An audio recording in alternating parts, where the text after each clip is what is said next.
My new album is called The Vehicle, and it actually took 16 working days to do the whole album from start to finish, and that includes recording all the songs with the band,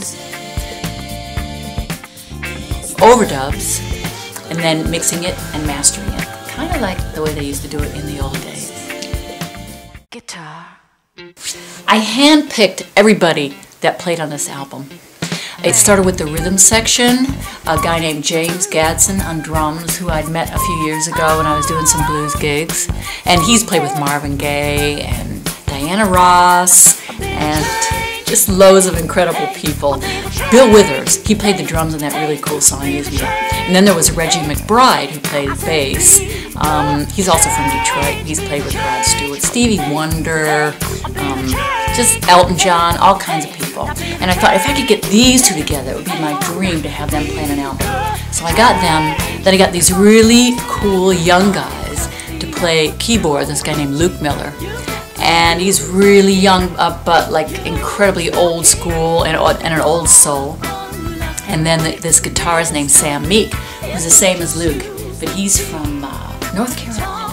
Really cool, kind of southern feel, but edgy as well, and really funky. And we also got this great guy named Johnny Lee Shell to play guitar, who's played with Bonnie Raitt, and he's just brilliant.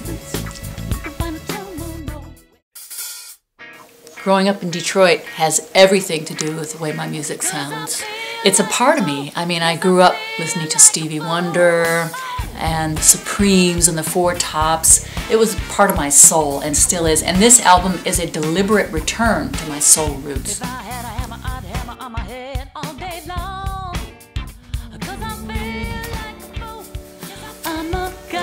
I've had the privilege and honor of working with some of the most amazing artists of all time, including Bob Seger. That was the first thing. That was my big break. Then it was Leon Russell. I had his pictures all over my wall in my bedroom, and I said to my mom, I'm going to sing with him one day. And she was like, yeah, right. Well, then it was Eric Clapton, and that was truly amazing. I would say working with Eric was probably the most incredible experience, because that was my first kind of foray into being taken seriously as a songwriter, and my first big chance. So that was just fun, just fun, fun, fun.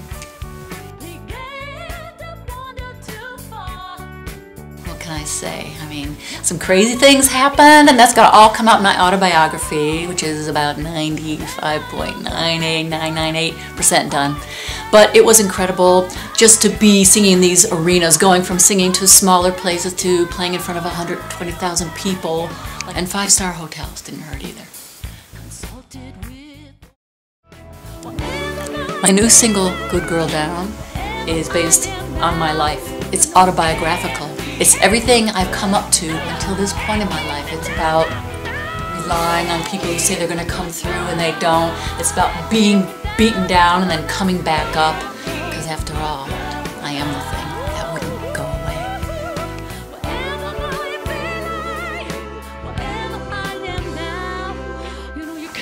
It's hard to pick favorites on my album because I love all my songs. They're like my babies, and they all mean a lot to me. They're all about my life. I think if I had to pick, I would say Good Girl Down, which is the first single. I also love Practice What I Preach, because it's kind of really self-deprecating. I'm always telling people, you know, how to be happier, what to do. And one day I realized if I only listened to my own advice, I'd be a lot happier myself.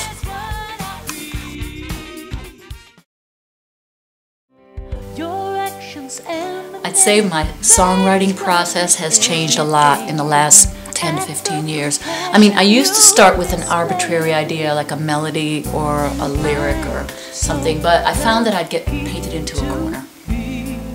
So then I started to work with titles, and these were things that people would say, like a simple phrase, or I'd hear something on TV that would inspire me, or something in a movie. Then I would take this title, and it would have to be something I really felt strongly about, so I could draw a lot of information from. So I'd start from there, and I'd build around there. It would be like putting a puzzle together or something. It was a really fun process for me. I love working that way.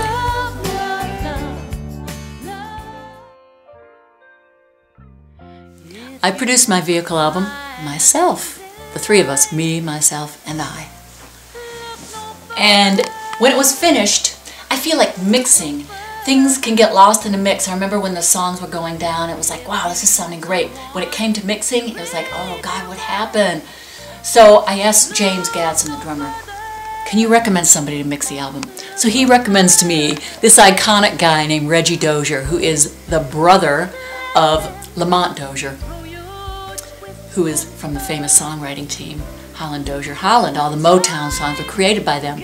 And Reggie was around in the Motown days, and he helped mix some of that stuff as well. He's done modern stuff too, like Jamiroquai and Joss Stone, so it was a no-brainer. We got together and we gelled, and he made it sound incredible.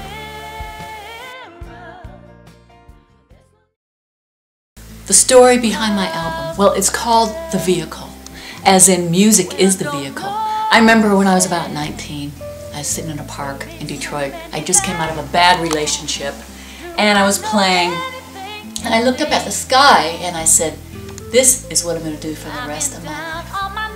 And I have, and it's been an incredible journey. Music is the vehicle of my life. I've worked with some amazing people. It's taken me all over the world. I've done some amazing things. And that's what this album is about. It's about my journey up until now. At times it's serious, and at times it's funny and humorous, and I'm poking fun at myself and at the world.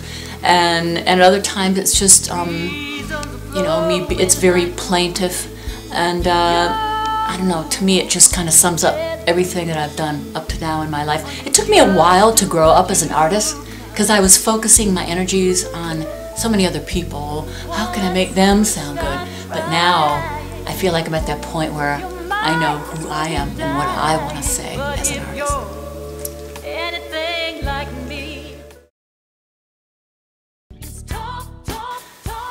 Well, during the Shakespeare Sister recording for the second album, it was always understood that I was going to do my own album because Siobhan wanted to take a break. So during that time touring, I was writing songs for my Jewel album. I have always aspired to being my own artist in my own right. It just wasn't the right time, you know, and for whatever reason, the universe was saying, you're not ready, and now I feel like I'm ready. I've always wanted to do that, but it just wasn't the right time, and now it is.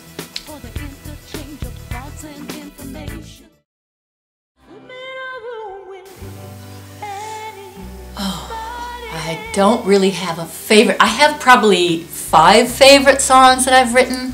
I can't really pick one, sorry, but I think my top 5 are Lay Down Sally, mainly for what it meant to me as becoming like this viable songwriter. Stay with Shakespeare Sister.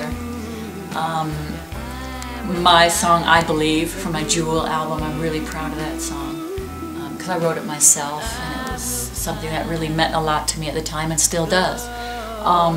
And then 2 other songs from that album, The Art of Melancholy and also James Brown, but I also have to say Good Girl Down because it really means a lot and says a lot about who I am today and made me what I am today. I hope you're going to enjoy my record. It was a deliberate return to my soul roots. I wanted to do it really old school. I wanted to put some space in it and feel that spontaneous magic that you only get by playing with real players.